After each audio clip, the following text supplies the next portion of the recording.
you know, just a random cat in the middle of the woods. But let's see if we can get some footage of whoops.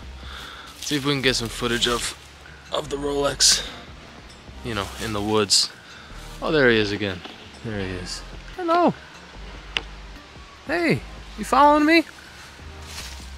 I'm cool with that. Yeah. Hey. Hey, such a good girl. There we go. That's where I want to go. Over there. We gotta choose the path of least resistance when dealing with shrubbery, or whatever this is, dead trees.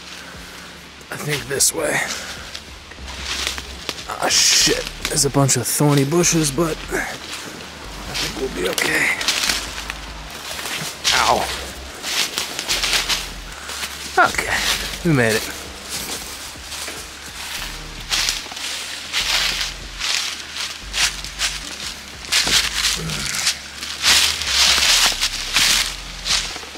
Whew. All right.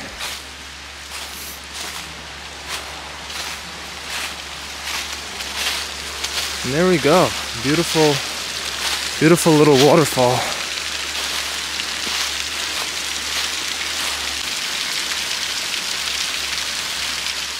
So here's the thing about Rolex, right? When you're wearing one and you come to places like this, you know, you kind of want to, I don't know, your Rolex is calling to the waterfall. It's saying, I can handle that. You know, I can handle 300 meters. I can handle a little waterfall. It's okay. Let's fucking go. So that's what I'm gonna do. Alright, so as you can see, I'm not at home right now in Brooklyn. I'm in upstate New York in the Catskills. And I just wanted to talk about some of the comments that I got in my last video.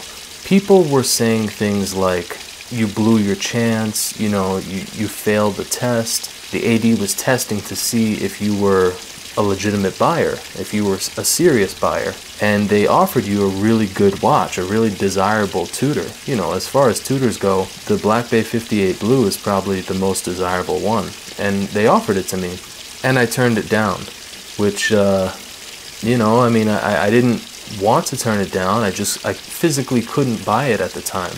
I could have put it on credit, but I wasn't comfortable with that. You know, when I buy a watch, I want to own it outright. I don't want to be paying payments on it, you know, for the next 24 months. You know, I want to own it. So when he offered it to me, I wasn't in a position to buy it. I had all these expenses and, you know, I didn't have the money, straight up. Something I think people didn't understand was I didn't just like say, no, I'm good now. I don't want it anymore.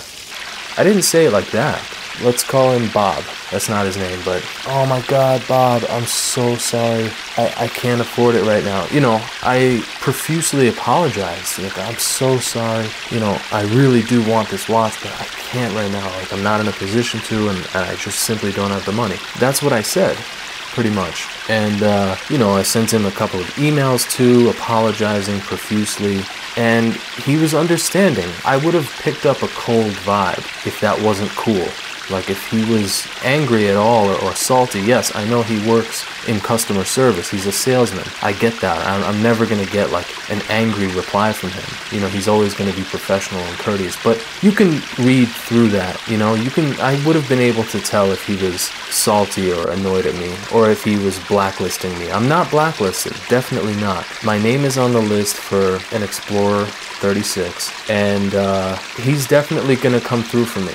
I know that for sure. It's not going to be next week. It's not going to be next month. It's probably going to be, you know, 6 to 8 months from now, maybe longer. And I'm okay with that. I can't even afford the watch right now, so I need to keep saving, so it's fine. But I don't know. I'm curious what you guys think. Seriously, like, did I fail this test? Was the Black Bay 58 a test of my loyalty to this AD? I don't know, honestly. That was my initial reaction. When I turned the watch down, I was worried that this is it. I screwed it up forever. I'm never gonna get another watch, you know, another Rolex from this AD. But I don't think so anymore. That watch was passed on to the next guy down the list, and it probably sold within a day. You know, they're not missing out on anything. And the next watch he offers me, like if he does offer me the Explorer 1, I'm not going to turn it down. I'll buy it on credit, I'll borrow the money from my parents, whatever it takes, I'll buy that watch. But what do you guys think? Did I fail a test?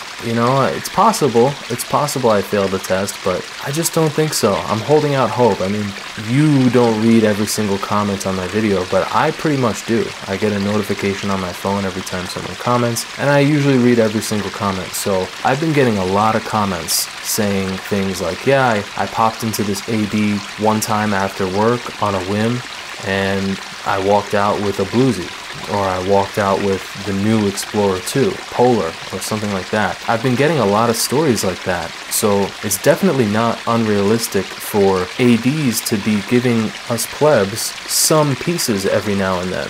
Not all the time, not every time we ask, but occasionally we'll get pieces from them, for sure. I know that for a fact. But I hope you guys are enjoying this footage that I got of my Submariner out here in the woods, you know, up in the trails with the waterfall and everything. It's beautiful up here. Beautiful, absolutely gorgeous. The leaves are changing, and you know, what better watch to wear than a pre-ceramic sub? Please do let me know in the comments. Just say yes or no. Did I fail the test? Yes or no. Is there hope for me? Yes or no. Alright, that's all I want to know.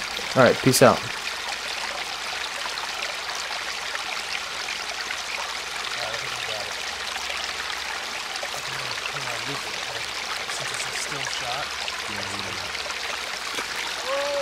That was actually one of the best ones because I blocked the light.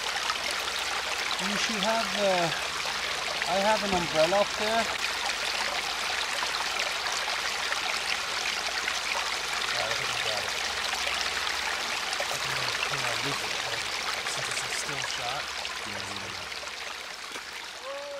That was actually one of the best.